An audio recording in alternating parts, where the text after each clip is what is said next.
बिस्मिल्लाहिर्रहमानिर्रहीम। अस्सलाम वालेकुम। Welcome to my channel. I hope कि आप सब ठीक होंगे और मेरा चैनल भी सब्सक्राइब कर लिया होगा। आज बनाने जा रहे हैं एक बहुत ही क्विक और इकोनॉमिकल सी रेसिपी। तो आज हम बनाएंगे घर पर मौजूद कॉमन से इंग्रेडिएंट से मोज़रेला चीज़। अब बाज़ार से चीज़ लाने की ज़रूरत बिल्कुल भी नहीं है, बल्कि आप घर पर ही बना सकते हैं। बहुत ही स्ट्रिंगी सा चीज़ बनेगा।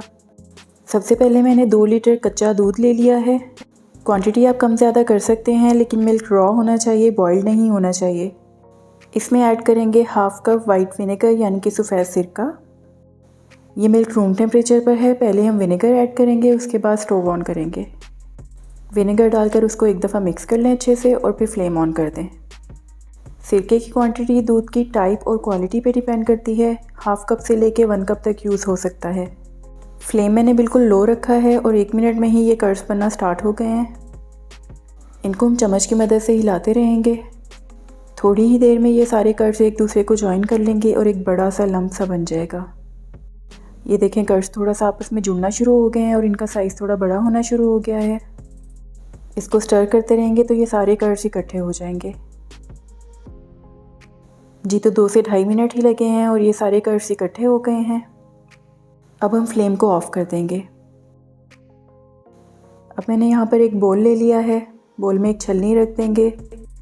इसमें हम सारे चीज़ के कर्ड्स छान लेंगे। कर्ड्स छलनी में रह जाएंगे और वे नीचे बोल में चला जाएगा। इस वे को बिल्कुल भी वेस्ट मत कीजिएगा, बल्कि नेक्स्ट वीडियो में इंशाल्लाह मैं इस वे से आपको दूसरा चीज़ बनाना सिखाऊंगी। अगर आप मेरे चैनल पर न्यू हैं तो मेरे चैनल को सब्सक्राइब कर लें और बेल आइकॉन को भी प्रेस कर दें। जी, तो यहाँ पर वे मैंने दूसरे बर्तन में निकाल ली है। अब हम चीज़ को प्रेस करके इसमें से सारा एक्स्ट्रा वे निकाल देंगे। इसको अच्छे से अपने हाथों की मदद से प्रेस करें। जितना प्रेस करेंगे उतना वे इसमें से निकलता जाएगा और ये टाइट होता जाएगा और इसका वॉल्यूम भी कम होता जाएगा। हमारे चीज़ में से तमाम एक्स्ट्रा वे निकल चुका है। अब मैंने एक बर्तन में गर्म पानी लिया है, उसमें हम चीज़ को रख देंगे और 2 मिनट के लिए छोड़ देंगे।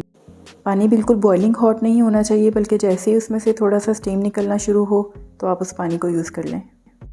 2 मिनट के बाद चीज़ को निकाल के उसको हाथों से अच्छी तरह प्रेस करेंगे और उसमें से एक्स्ट्रा वे निकालेंगे। इस प्रोसेस से चीज़ में इलास्टिसिटी आती है। आप देख सकते हैं कि चीज़ पहले दानेदार सा था, ग्रेनी सा था और अब ये बिल्कुल स्मूथ होता जा रहा है। अगर आपको ये फ़ील हो कि चीज़ ठंडा हो गया है तो उसको 1 मिनट के लिए दोबारा गर्म पानी में रख दें। 1 मिनट के बाद फिर से चीज़ को निकाल के वैसे ही प्रेस करेंगे और उसका एक्स्ट्रा वे निकालेंगे और साथ साथ हल्का सा स्ट्रेच करते जाएंगे। ये प्रोसेस बस 1 से 2 मिनट के लिए करेंगे। जब लगेगा कि चीज़ बिल्कुल स्मूथ हो चुका है और उसमें से वे निकलना बंद हो गया है तो हमारा चीज़ रेडी होगा। हमारा चीज़ रेडी हो चुका है। अब मैं इसको बर्फ़ वाले पानी में बिल्कुल नहीं डालूँगी, बल्कि मैं इसको प्लास्टिक रैप से रैप करके फ्रिज में रख दूँगी तकरीबन 1 से 2 घंटे के लिए। आप इसको आधे घंटे के लिए फ्रीज़र में भी रख सकते हैं।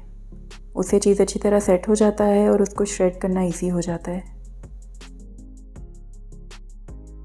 अब चीज़ बिल्कुल सेट हो चुका है। अब हम इसको प्लास्टिक रैप से निकाल लेंगे और इसको श्रेड कर लेंगे।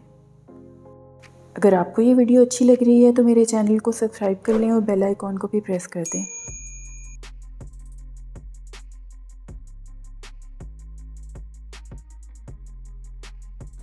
आप चाहें तो चीज़ को फूड प्रोसेसर में भी श्रेड कर सकते हैं, लेकिन ये कम क्वांटिटी है तो ये मैनुअली भी इजीली श्रेड हो जाता है। ये चीज़ बनाते हुए आपने सिर्फ एक चीज़ का ध्यान रखना है कि आपने रॉ मिल्क यानी कि कच्चा दूध लेना है। उबले हुए या टेट्रा पैक मिल्क से ये चीज़ नहीं बनेगा, बल्कि उससे कॉटेज चीज़ यानी पनीर बन जाएगा। चीज़ श्रेड हो गया। अब मैं इससे आपको जल्दी से एक क्विक सा स्नैक बना के दिखा देती हूँ ताकि इसका रिज़ल्ट भी आप देख लें। एक ब्रेड पे मैंने चिली गार्लिक सॉस लगाई है, उसके ऊपर मैं चीज़ लगा दूँगी। ये चीज़ टोस्ट बहुत मज़े का बनता है, बच्चों को बहुत पसंद आता है। आप चाहें तो बच्चों को स्नैक्स में दे सकते हैं या शाम की चाय के साथ भी खा सकते हैं। एक चूल्हे पे मैं मीडियम फ्लेम पे पतीला भी रख चुकी हूँ प्री हीट होने के लिए। अब हम इस ब्रेड के स्लाइस को पतीले में रख देंगे और इसको 7 to 8 मिनट्स के लिए बेक कर लेंगे, जब तक कि ये चीज़ मेल्ट ना हो जाए। ये काम माइक्रोवेव में भी कर सकते हैं, लेकिन उसमें चीज़ तो मेल्ट हो जाएगा, लेकिन उसमें ब्रेड जो है वो टोस्ट नहीं होगी। तकरीबन 7 to 8 मिनट्स में ही चीज़ मेल्ट हो गया था। अब मैंने टोस्ट को बाहर निकाल लिया है, स्ट्रिप भी रिमूव कर देंगे। ये टोस्ट बहुत गर्म है इसलिए इसको 1 मिनट के लिए ठंडा होने देंगे। 1 मिनट हो गया है, अब आपको इसका रिज़ल्ट दिखाते हैं। टोस्ट अभी भी काफ़ी गर्म है। ये देखें बिल्कुल परफेक्ट और स्ट्रिंगी सा चीज़ बना है। अब ये ट्रे भी हटा देते हैं ताकि अच्छे से नज़र आ जाए। अब आपको पिज़्ज़ा बनाने के लिए बाज़ार से चीज़ लाने की बिल्कुल ज़रूरत नहीं है। आप घर पे चीज़ बनाएं, उसको फ्रीज़ कर दें, जब चाहिए वो निकाल कर इस्तेमाल करें। वीडियो अच्छी लगी है तो लाइक कर लें, शेयर कर लें, मेरे चैनल को सब्सक्राइब कर लें। दुआओं में याद रखिएगा। अल्लाह हाफिज़।